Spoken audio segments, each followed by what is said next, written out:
महाभारत काल के महत्वपूर्ण पात्रों में से एक महात्मा विदुर भी थे, जिन्हें बहुत ही बुद्धिमान माना जाता है और उनकी सूझबूझ को देखकर ही उन्हें हस्तिनापुर का प्रधानमंत्री बनाया गया था।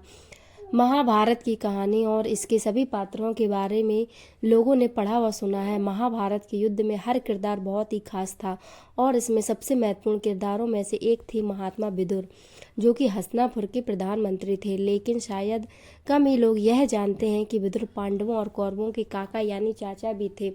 जी हाँ, विदुर धृतराष्ट्र और पांडु के ही भाई थे, लेकिन एक दासी के गर्भ से जन्म लेने की वजह से उन्हें उतना सम्मानीय स्थान नहीं मिला जिसके वह हकदार थे। महात्मा विदुर 3 भाइयों में सबसे बड़े थे, लेकिन दासी पुत्र होने की वजह से उन्हें राजपद नहीं सौंपा गया।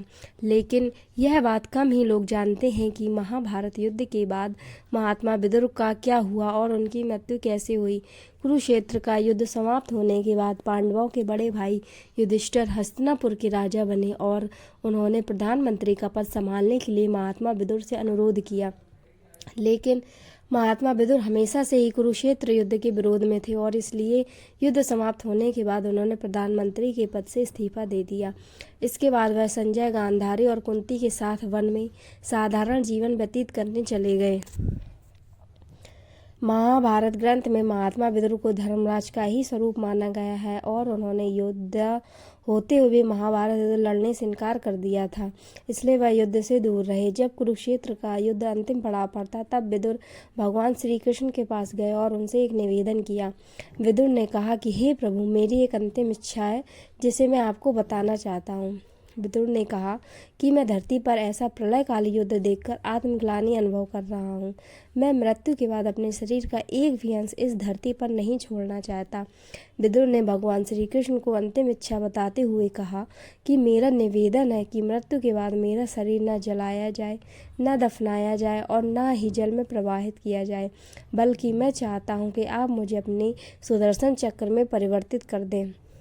यह मेरी अंतिम इच्छा है। भगवान श्री कृष्ण ने विदुर को आश्वासन दिया कि मृत्यु के बाद उनकी यह इच्छा जरूर पूरी करेंगे। महाभारत युद्ध के बाद विदुर वन में चले गए और काफ़ी समय वहीं पर बिताया। जब विदुर का अंतिम समय आया तो 5 पांडव उनसे मिलने वन में पहुंचे। जैसे ही विदुर ने युधिष्ठिर को देखा, उन्होंने अपने प्राण त्याग दिए और युधिष्ठिर में ही समाहित हो गए। यह घटना इस तरह हुई कि युधिष्ठिर को कुछ समझ ही नहीं आया। इसका कारण जानने के लिए उन्होंने भगवान श्री कृष्ण का स्मरण किया। तब श्री कृष्ण ने प्रकट होकर बताया कि विदुर धर्मराज के ही अवतार थे और तुम स्वयं ही धर्मराज हो, इसलिए उनके प्राण तुम्हारे भीतर समाहित हो गए। इसके बाद भगवान श्री कृष्ण ने विदुर को दिए गए वादे के अनुसार उनके शव को सुदर्शन चक्र में परिवर्तित कर दिया। डिस्क्लेमर: यहाँ दी गई सभी जानकारियाँ सामाजिक और धार्मिक आस्थाओं पर आधारित है। मेरा चैनल इसकी पुष्टि नहीं करता है। दोस्तों, कैसी लगी आपकी स्टोरी, ये हमें अपने सुझाव अपने कमेंट बॉक्स में साझा करें और ऐसी स्टोरी सुनने के लिए हमारे इस चैनल को सब्सक्राइब करें।